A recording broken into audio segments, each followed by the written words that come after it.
Hi guys, welcome to my video on training tools for competitive swimming. Today I'm going to talk about the effect of low-dose creatine. Uh, it's actually not really that effective. Um, and no, from the top.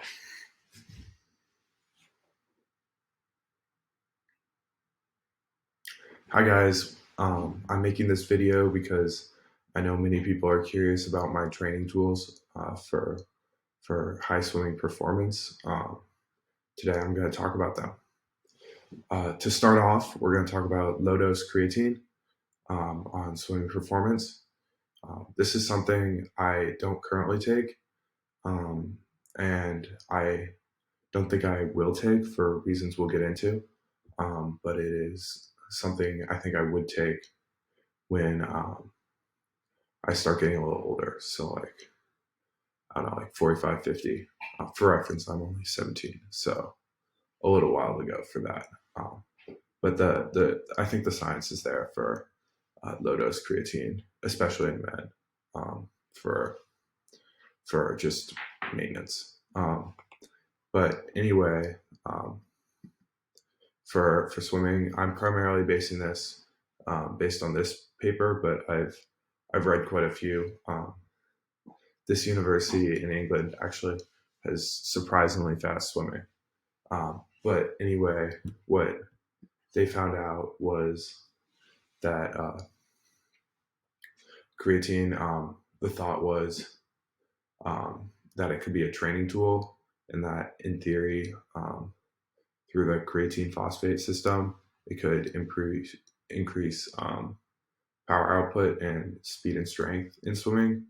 But the literature shows that through their experimenting, that doesn't actually increase peak performance. It might have a little effect on training, but it's not a great effect. And that also with some stuff relating to like loading during the loading phase and just overall weight gain with creatine, where swimming is an efficiency sport, it's not really worth it.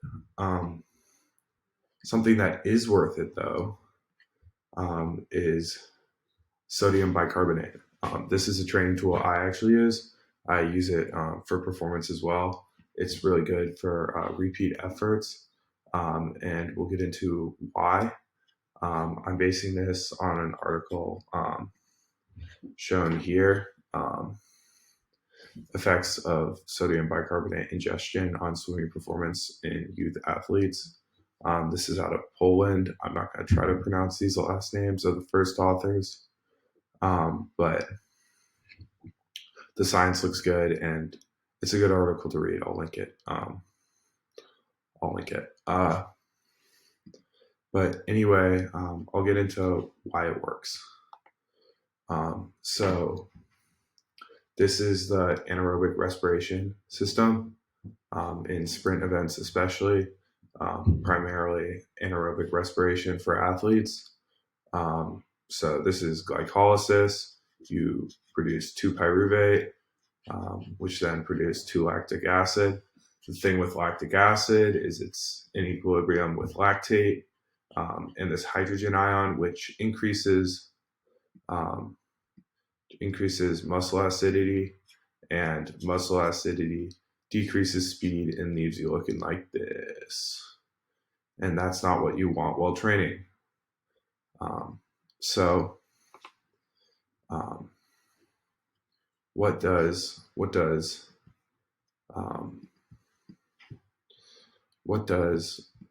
baking soda do for that? For this.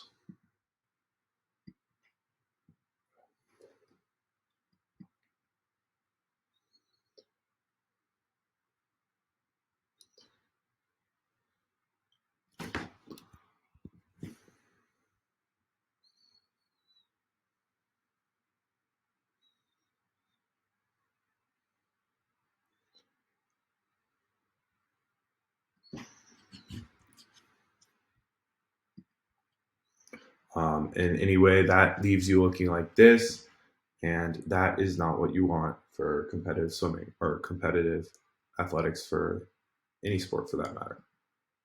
So what does our friend baking soda do for this? So this is sodium bicarbonate. This is its molecular formula. This Na plus over here is actually usually attached to this O minus, but it dissociates really quickly. Strong base or whatever.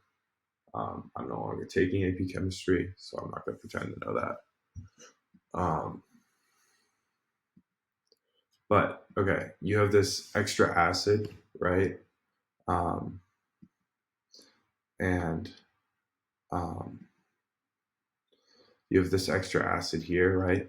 And where does it need to go? It needs to go out, right? Extra acid is just extra H plus. It's produced, if we go back, it's produced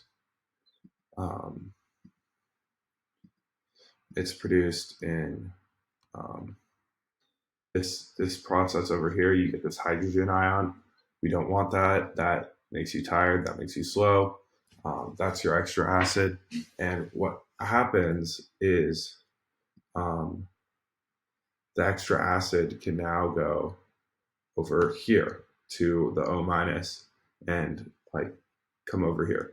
So basically what ends up happening is what the sodium bicarbonate does is raises your pH. So you have a lower concentration of H plus ions in your blood. And then when you produce H plus ions while working out, they can be absorbed better and your muscles won't like die from fatigue and you won't cramp and you won't go really slow. Now